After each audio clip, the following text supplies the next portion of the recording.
So once again, we're back into our slicer. We get it locked in, right? Shin bone, last 4 inches. Everything's nice and gravy.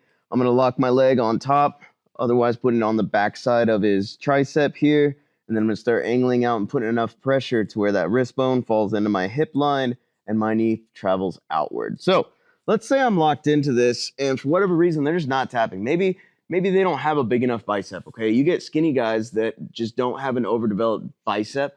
And this is a difficult move to hit because there's a lot of flexibility in their muscles. And so it'll usually just kind of move out to the outside. And it's a very difficult move to finish on a guy that doesn't have a lot of fat on him, doesn't have a lot of muscle on him. So instead, we use this as a hold. This becomes a position hold, almost like a stall, but I'm going to start attacking things from here. One of my favorite things to attack, and it's simple, is I use this knee here to control how close he is or how far he is to me. Watch, if I bring my knee up, he's right in front of me. Now, if I bring my knee down, he goes down and his distance to me goes away, right? Well, what's left is this arm. So a lot of times what I'll do is I'll take this arm. I have this slicer locked up down here, and I'm trying to be nice for my partner's sake. But I have this slicer locked up down here, and I'm going to take my hand through, and I'm going to lock up at the wrist.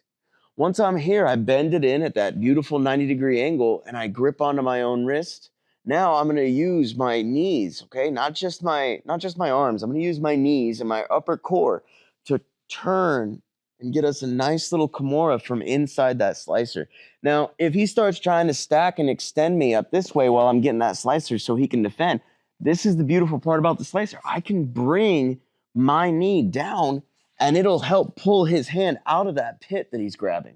All right, so he goes to defend, and he grabs into that little pit of his hip bone where he can really kind of lock me in and keep me from being able to extend it. Watch how terrible this is. I can use this slicer right here.